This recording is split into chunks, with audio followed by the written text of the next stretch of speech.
Welcome back to the Neuroscience Meets Social and Emotional Learning podcast, episode number 134.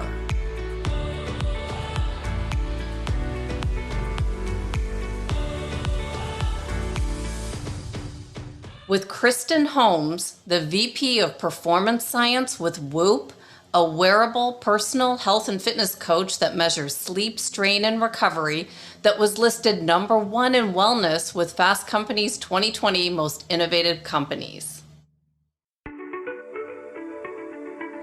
Welcome back. I'm Andrea Samadi, a former educator who's been fascinated with understanding the science behind high-performance strategies in school, sports, and the workplace for the past 20 years. If you've been listening to our podcast, you'll know that we've uncovered that if we want to improve our social and emotional skills and experience success in our work and personal lives, it all begins with an understanding of our brain. And we've uncovered the top 5 brain health and Alzheimer's prevention strategies that we covered on episode 87 that took us in the direction of health and wellness with a focus on sleep, exercise, and nutrition as being important for brain health and optimizing personal and professional results. We even went to Dr. Daniel Amen's clinic in California for a brain scan to see what we could learn about further optimizing our brain health, and sleep emerged as an area of weakness for me, along with some other areas we're still working on optimizing. The powerful part of hosting this podcast is that as I'm interviewing guests and learning, sharing their advice, I'm actually implementing these ideas myself as I share them with you. When I was introduced to Kelly Roman from Fisher Wallace Laboratories with his wearable medical device to help improve sleep while reducing anxiety and depression, I immediately jumped at the opportunity to learn more, knowing that I needed help in this area, specifically with sleep. I had no idea how much this device would help me to create more balance in my life, and my review of the Fisher Wallace device has risen to my most downloaded episodes, with over 1,200 downloads, beating out episode number 68, which was the Neuroscience of Personal Change. This showed me that while there's an interest in creating personal change and understanding how to connect practical neuroscience to our daily lives, it shouldn't come at the expense of our personal health and well-being. Since May is Mental Health Awareness Month, and many experts like Dr. Daniel Amen consider brain health to be at the root of mental health, we'll continue to dive deeper into ways to improve our own personal health and well-being. Which brings me to today's guest, Kristen Holmes. She's the VP of Performance Science with Woop, whose PhD work is in multi-level interactions of stress and circadian behavior. I'll put a link in the show notes that shares a new study released on this topic that describes the science behind the best lights to affect sleep, mood, and learning. You can find her on LinkedIn and Instagram to learn more. And I did see some fascinating photos showing me how passionate she is about health, well-being, fitness, athletics, with all the mentors she's had along the way to bring her to where she is today. I first came across Kristen while researching heart rate variability for episode number 125, where I started to see how important heart rate variability was for tracking health, recovery, and resilience. I found the Woop podcast hosted by Will Ahmed, and it featured Kristen Holmes and Emily Capalupo, and I was captivated with what I learned. So captivated that I decided to join the Woop community myself, which means that I can use the device for the amount of time that I want to be a member. So I joined for a year, but can't imagine giving up this tool after just a month of use. And I wanted to have Kristen to come on the podcast to help me to further explore the benefits of using this device that appears to have been built with pro athletes in mind, and for those who just want to improve their personal and professional performance. I'm looking forward to learning and sharing the benefits of the Woop device, what they're learning with the Woop data, and diving into what I've uncovered after just 1 month of measuring my sleep, heart rate variability, daily strain, and recovery. Let's meet Kristen Holmes, the VP of Performance Science from Woop.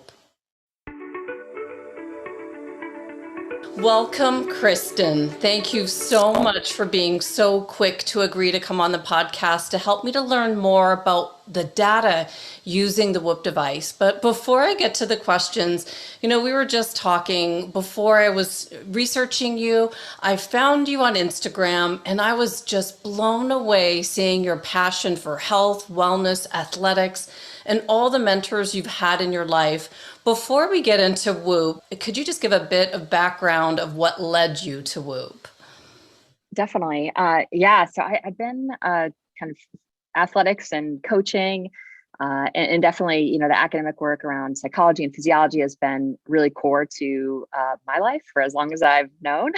So, I think the work I do now at Woop is all very related. But prior to coming to Woop, I was at Princeton University. I was the head coach there of the field hockey team for 13 seasons, and was definitely very into technology as a way to kind of understand the volume and intensity that my athletes were undergoing during training sessions, and I started to really go pretty deep and upon realizing that it was more than just the volume and intensity that I was putting on during training session that actually influenced their capacity to show up to all the different things, all the different demands in their life. It was really the other 22 hours that they were away from me that was more influential. So I started, building my own technology at Princeton. That was, kind of in some ways similar, to Whoop in terms of what it was trying to understand was, is really what is happening over the course of the day that influences your ability to show up. And at Whoop, we measure that in the form of recovery. I was looking at it in the form of readiness, but kind of taking in similar inputs. But so really what led me to Whoop was just trying to answer these questions around human performance that have always vexed me as an athlete, trying to show up with as much, mental and physical capacity as possible, and wanting to adapt to all the stimulus I was putting on my body in the most functional way. These are questions in the area of human performance that haven't really at the as even just 5 years ago haven't really been solved in any sort of elegant way and useful way. So that was really what drew me to Whoop was how they were thinking about it and how far ahead they were, frankly, of from where I was in building my technology. So I decided to join forces and see if I couldn't help the mission. I love it. And I saw something that you said, it's what you're doing in your spare time that gives you your competitive advantage. I'm like, yes, you I speak know. my language. Yeah. I say that a lot. I work a ton with, surgical teams and tactical athletes and professional athletes, these really high stake environments, high risk in many ways. And, that's kind of the cross that they bear is not really, how they're engaging their craft. It's how they're spending their downtime, and that's the sacrifice, frankly, is, are you drinking alcohol in your downtime? Are you finding ways to get sleep? Are you engaging in, non-sleep deep rest protocols, to try to create more balance between kind of your to balance out the kind of stress that you're incurring, during when you're engaged in your craft. Like, are you fueling properly? Are you hydrating properly? Are you finding time for exercise and meditation? And, that's really I think in some ways the cross that we are all bear. But I think that's, if we have interest in being engaged and present in our life for the things that matter, those things matter. So, and to pretend that they don't is, I feel like, missing an opportunity, really. Definitely. And as I'm learning more about Whoop, and so I go to the website and I look and I see all these pro athletes like Justin Thomas, pro golfer. And I'm thinking, is this really for me? I'm seeing Sue Bird, three times women's NBA champion, gold medalist, and they're all holding up their arms with their Whoop device. And then I actually interviewed this guy. He's a former vascular surgeon. He built his Mm. career helping others to achieve peak performance. And he held up his arm in the interview and he said, Andrea, I measure everything. And so did I, or I thought I did until I saw Whoop. But, could you just give me an idea of why somebody like me who's not a pro athlete would benefit from using the Whoop device? Yeah, I mean, I think it relates to kind of what I just said. It's really, I think if you want to, live with your values with as much energy and and joy as possible, there are some kind of non-negotiables that you need to be considering, and one of those is sleep. And the other, in my opinion, is understanding how to balance your cardiovascular load and your recovery, right? Or your recovery and your cardiovascular load. And really, those are the three things that Woop measures. Is, strain, your cardiovascular load, recovery, your capacity to take on strain, and sleep. And to me, those are really non-negotiables if you're a human being, right? Like, if you don't understand that, then you're really just guessing, honestly. And that's where I think that's the opportunity. I mean, I've always seen technology as really an opportunity to foster human performance, right? And really and foster well-being and thriving. And so I think we say human performance and we think athletes, but this is anyone. It's really anyone on this earth who's interested in living their potential. Probably needs to be measuring some things, right? And like I said, I think we measure really the fundamentals, and I think it does start with sleep. So I'm anxious to talk about your data, Andrea, as it relates to sleep, because I know. Oh my goodness. Yeah, I know. But yeah, so I do think, at the core, I think this is really for anyone who wants to figure out how to really measure the things that I think are going to help them adapt to external stress in the most functional way possible. That's really what Woop guides you toward, the insights. Absolutely. And so I mentioned that I actually came across you guys when I was researching for a podcast on heart rate variability, and I saw your podcast, and I actually bought my membership because I wanted to measure my heart rate variability, thinking that, this will be a great tool for me. And then right in front of my eyes was the data that you noticed. That actually, I know it showed up on my brain scan with Dr. Daniel Amen. The guy that did my brain scan evaluation, Dr. Creato, was a sleep specialist for pro athletes. And he said, Andrea, your brain looks sleep deprived. And I'm like, really? It does? I had no idea. I know. Well, that's the sneaky thing. We can't perceive our own cognitive physical declines. Like, that's very well studied, right? Like and that's been replicated over and over again, is that we literally don't know. And that's why when you ask me the question, why would we be interested in monitoring and understanding our sleep? That's exactly the reason, is most of us don't know. And frankly, most people are walking around with significant sleep debt. And as a result, they have literally just adapted to a lower level of functioning without even knowing it. Like, to me, like that's my whole raison d'être. That's the reason I'm on this earth, and my reason for being is to help people kind of recognize that there's an awakened version. And this is it. Well, so my next question was about what to expect in the first 30 days. And I thought, I'm just here to measure heart rate variability. I was all excited. Like, I'm gonna have great heart rate variability because I work out so hard. And then I was like, wait, what's going on? I'm not recovered. It's telling me I can't exercise. My past 2 weeks have been so weird. Kristen, I've been sitting here looking at my Woop going, I'm like at the max of strain. Like, what do you mean? Because I use exercise to self-regulate, to be able to sit at my desk and write my podcast. I don't know what other way to do it. So I guess I have to find other strategies, because I did not run today. I was like, I got to my desk early. But what can we expect in the first 30 days? I was blown away.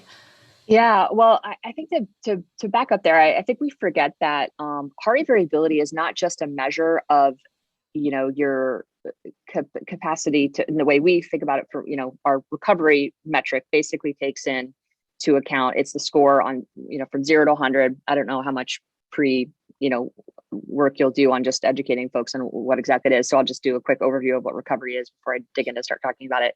Recovery is on a scale of 0 to 100. 0 to 33, you're in the red. That means your body, and a user would wake up in the morning, they'd see either a red score, a yellow score, or a green score. Red score 0 to 33, 34 to 66 is yellow, 67 to 100 is green. And that's basically an indication of how well you're coping with external stress. Okay, so you kind of wake up, and it takes in not just heart rate variability. We do weight that the heaviest for a lot of reasons I could get into in terms of from the scientific lens, physiological lens, but heart rate variability, resting heart rate, your sleep. So how much you needed versus what you actually got. and your respiratory rate. So there's the 4 inputs that go into Whoop recovery. And our algorithm goes back in after you wake up, cherry picks your final 5 minutes, last episode of Slow Wave Sleep. And that's when we measure your resting heart rate variability. And we measure your resting heart rate. And then we calculate your need versus what you got for your sleep performance. We average your respiratory rate over the course of the night. And that is your recovery score. Okay. And so you wake up and you see the score. So what we often we tend to think about this recovery score in the terms of it just measuring our physiological capacity, right? What we can physically take on, but it's actually just as strong an estimator of what's happening psychologically. So your psychological stress and your physiological stress will both manifest in your autonomic nervous system. And I'll do this in, the physiology in less than 1 minute, but I think it's really important to understand is that, your autonomic nervous system is broken into 2 branches, your parasympathetic and your sympathetic, and they're both competing to send signals to the heart. The more recovered you are, the more responsive your heart will be to both demands of the autonomic nervous system. The less recovered you are, the less responsive. So imagine trying to react and run from a tiger when when your heart rate variability is really low or your Whoop recovery is really low. You will not be as responsive to that stress as if you were highly primed to adapt to that stress, i.e. you've got lots of variability. So the more variability between heartbeats, the more capable you are of adapting to external stress. And this is relationship stress. This is financial stress. This is maybe, eating a meal that's not great. The more, recovered you are, the more your system is going to be able to adapt to it. Okay. So it's not just the running that you did. In fact, the running probably has very, very little to do with next day capacity. And I could talk to the data around that. It's more to do with these other stressors in your life, the hydration, the fueling, psychological stress, just how you're dealing with your day. Are you mitigating, negative stress throughout the day in a proactive way? Do you have a strategy around that? What is your relationship with light? Light behavior is one of the most, non-negotiable fundamental things in terms of our, making sure we have, really strong circadian alignment that has downstream, implications across every biological process. But not many folks think about the correlation between light behavior and our capacity to adapt, i.e. our recovery, right? So anyway, it's not just this single data point that, influences your capacity or, what your Whoop recovery is going to be when you wake up, but it's actually kind of a whole host of things. Got it. So could we look at my data and see what? Yeah. I have it all. Okay. So there isn't a linear relationship. I just want to be clear between sleep and recovery. That said, sleep is really important. Okay. And I see when I look at your sleep, you are definitely not spending enough time in bed based on what Woop says you need. So Woop says, and what you've done here, what's happened here is you've accumulated sleep debt. Okay. And that kind of carries over from night to night and kind of adds up. It will decay over time as you start to get closer to meeting your sleep need. It will start to minimize, but there's a direct relationship. And actually, I'm finishing a study with 100 CEOs over in Australia, and these results are preliminary, so they are not published data. But we see a relationship between sleep debt and executive functioning, working memory, and mental agility. Okay, so you have accumulated heaps of sleep debt. So if you go into sleep need, Andrea, on your Woop app, tell me how much sleep. So go to the sleep performance page. Yep. Click on sleep need, the green button. Yep. And tell me in the right-hand corner, tell me what your sleep need says. So my sleep debt sleep debt, sorry. Your sleep debt, sorry. Sleep debt is 1 hour and 30 minutes. Okay. So when I'm working with anyone in, kind of high stakes environment who want to perform really well, we say we want to keep this below 20 minutes. Okay. Yep. So I'm positive 8 minutes on mine. Of course. I know. So, but I've been at this for a while, but I know from the data, I know the implications, right? I would just be a less it's already hard to perform, right? And This function is at a high level. I don't need any more handicaps. exactly. And now this is me trying. I'm using the Fisher Wallace sleep device that's given me a half Okay, hour since March. I've been using it since March. good, It's given me an good. extra half hour. My only So, weird yep. thing is like how early I get up just because I'm in Arizona and we exercise early morning before it gets hot. So I'm thinking maybe I don't need to exercise every day. I'm making changes. Trust me. This is Yeah, well, early rise shouldn't do it. It's just you got to go to bed. You got to go to bed earlier, right? If you're gonna, so I start winding down at 8:30. And I'm in my bed at 9. At by 8:45, I'm reading, I'm writing, I'm journaling, I'm doing some breath work, and I'm asleep by 9:20, and I wake up 5:20. And that's pretty much my schedule. I use the morning. I have really firing on all cylinders mentally, in the morning. So I literally pound out, work from 6 to 9. And then I'll, take some meetings. And then I usually work out around, anywhere between 12 and 2 p.m. And then, a couple more external meetings, and then I, kind of wind down in the afternoon. But yeah, I think it's really understanding. Number one, if you are an early riser, you just need to go to bed sooner, right? And coordinate your schedule to ensure that happens, because you need to spend sufficient amount of time in bed.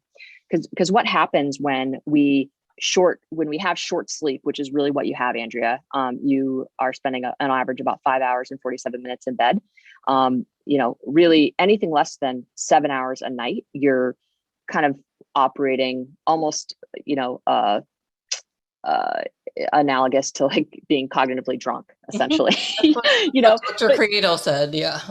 But right. But what's insane is that you're just a really high functioning human, right? Like you're elite, but just think what you might be leaving on the table, right? By not needing the sleep need. And this isn't to make anyone anxious. Like this is just about, okay, like I'm just going to use these data to understand where I need to shore up, right? And you need to start by spending more time in bed. Got it. So, and stabilizing.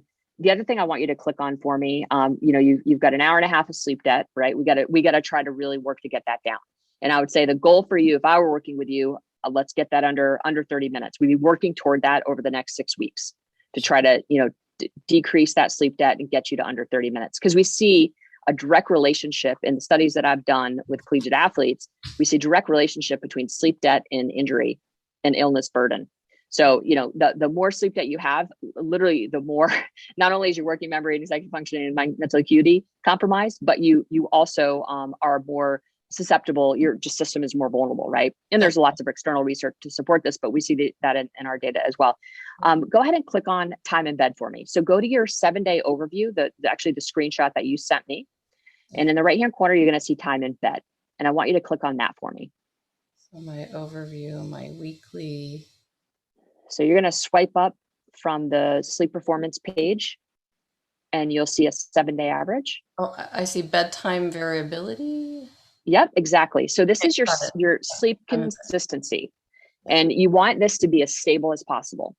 Okay, because one of the things that we've seen in our data is the more stable. Well, I guess I could tell you this. So we're doing a COVID resilience project with Dr. Chuck Seisler, who's one of the preeminent sleep scientists in the world, and we looked at the pre-pandemic data. So right prior to lockdown, 3 months of data, and then we looked at the 3 months after, and we wanted to see if there were any behaviors that predicted resilience. And resilience is measured by an increase, heart rate variability increases relative to baseline and decreases. And resting heart rate decreases relative to baseline. And that's basically just your cardiovascular health, right? That's a snapshot of your cardiovascular health. So the data before lockdown, the data after, the one behavior that predicted physiological resilience was the extent to which the user went to bed and woke up at regular times. So sleep consistency was the canary in the coal mine for resilience.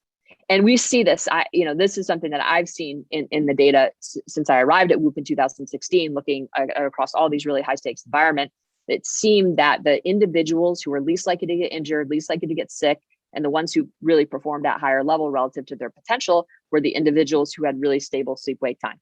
And this makes, from a circadian, rhythm perspective, this makes all the sense in the world, right? Because the more stable that sleep wake time is, generally speaking, the more stable you are interacting with light upon awakening, which is going to stabilize your cortisol pulse, that cortisol release, which is going to signal to your body that it's time to be alert. So all sorts of wonderful downstream effects, begin to happen off of that. And then the other big piece to this stable sleep wake timing is that it drives your time in deeper stages of sleep. So that's the other piece that I wanted to look at, Andrea, that I don't have a visual on, is just how much time you're spending in the deeper stages of sleep. So if you go into the sleep performance page and you click on hours of sleep, it's a good thing I have the app memorized in my head. Yeah, exactly. Yep. I want you to tell me how much time awake it says you have, and then your REM and SOIV sleep. So time in bed, disturbances, efficiency. And then below that, you'll see a staging feature where you'll see light sleep, awake, slow wave, and REM. No, I don't see that. I see awake. It's 44. It's grayed out though. Like it's showing. Okay. I click on it. Got it. Awake is Yeah. 44 minutes. Okay. Light is 3 hours 41. REM Okay. 1 hour 47, and deep 43 minutes.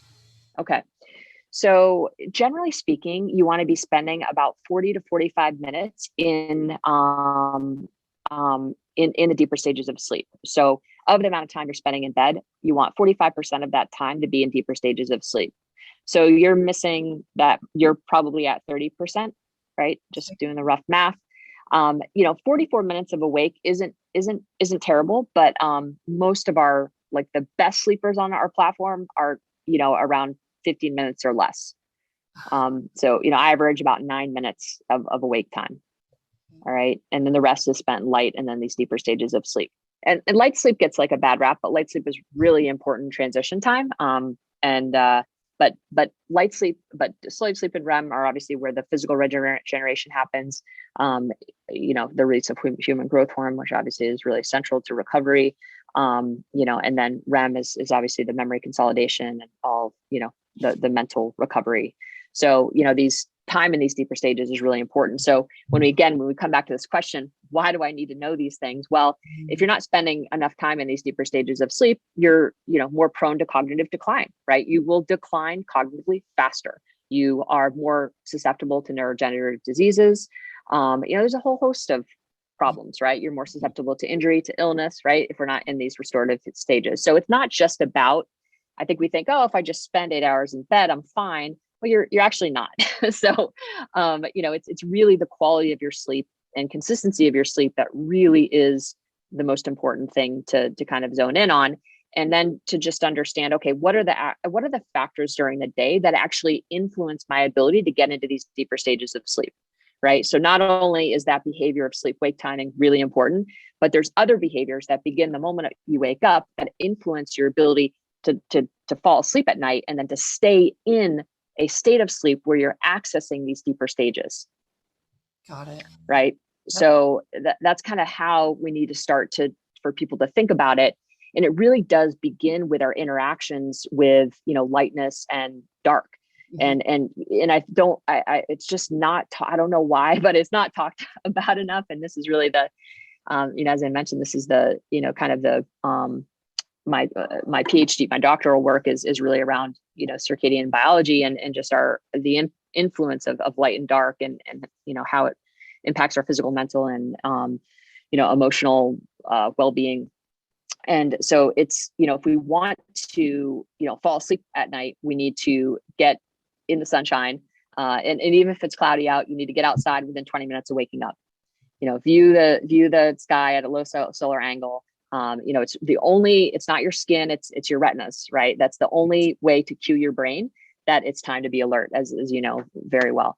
But this is an important behavior that we need to start to adopt if we want to stabilize our sleep-wake timing. And we want our body to know that it is actually time to be awake. Similarly, when the sun is setting at night, we want to also view the skyline, for 5-6 minutes. So we can tell our body that, oh, it's time to start winding down. It's time to be calm. And again, that signal sends all sorts of, information, to our body that, tells us that it's time to start to wind down. And that will signal, our light in the morning is actually going to tell our body when to release melatonin, and when we need to be sleepy. So again, that interaction is really important. This is fascinating. Thank you so much for that snapshot. I definitely know that it's improving since I started looking at this, and as I'm sharing this, it's like you go deeper, and I just learned a few more features of the app clicking through. I didn't know I had the ability to go that deep, but thanks for that. Awesome. Yeah. If you click on any of these, like when you're in that 7-day, you can click on sleep performance, and that's its default. So you kind of see, the percentage of time that you're spending. Yeah. Oh, yeah. That's your homepage. So if you go back to sleep, but if you click on any of those little features, so time versus hours versus sleep, and then time in bed, you get different visuals. And then same thing with recovery, and same thing with strain. You can kind of click on the little the daily value, or the weekly averages, to kind of get a different graph to see kind of where you sit. Yeah, exactly. Yep. Got it. So I saw my daily strain was 14 today, so I didn't do any more. So I thought that's it. Even though wow. So did Woop. It wasn't even that intense. I go hiking in the morning. So when I got back, I looked at it and it said, no, you've reached your max. So I was thinking, like, is this like 14 is a good daily strain? I shouldn't do any more, even though I'm dying to still go running. I know it's all based on your capacity, right? So you wake up, and what was your recovery today? So it was low. It was 54, even though I had well, that's not too low. Yeah. So that it's so sleep and recovery, like I said, there isn't always a linear relationship there. So even though you might have good sleep and you might be spending time in bed, maybe you didn't spend as much time in deeper stages of sleep. So that restoration, you didn't quite restore in the way that you needed to. I also see that, your strain is always a lot higher than your recovery. Mm-hmm. So again, it's not just the physical output. It's often how you're caring for the psychological side as well. So do you engage in breath work, or, cold or hot, or what kind of recovery modalities do you engage in across the day? So about half hour to 40 minutes of meditation first thing. So that's what I do when I first wake up. When I'm using the brain stimulator, I do the meditation at the same time. Okay. Which brain stimulator do you use? The Fisher-Wallace. The Fisher-Wallace. Okay, nice. Huh. It's interesting. Yeah. I mean, meditation can be a bit non-specific. And, I think breath work can be a bit more specific. And we're doing research with Stanford University right now, kind of unpacking this, trying to create a bit of a taxonomy on around different breathing protocols, because there really is not a lot of literature out there that tells you, okay, if I want to be calm, what do I need to do? If I want to be alert, or I want to increase my calmness, I want to increase my alertness, like what is the actual method I should engage in? And I can say that, if you want to increase your calmness, the physiological sigh is one that we found to be really efficacious. So that's a double inhale and a longer exhale. So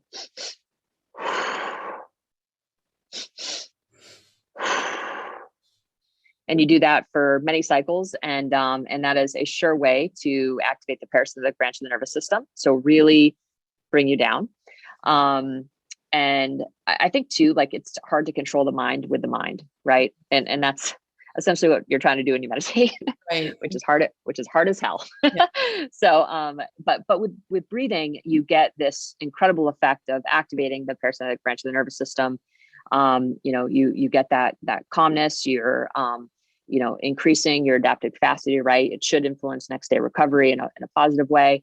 So I think going back to kind of some of these tools that we know are a surefire way to activate the parasympathetic branch of the nervous system is really good. It's hard to really think about anything when you're breathing other than your breath. So there's a lot of promise, I think, with that. And then the other technique that has been shown, and really when you look at the literature, is the most efficacious in mediating heart rate variability, is resonance frequency breathing. So again, if you're really trying to improve heart rate variability and improve recovery and improve your sleep at night and reduce anxiety, resonance frequency breathing is literally the way to go. Okay. And there's this mountain of literature.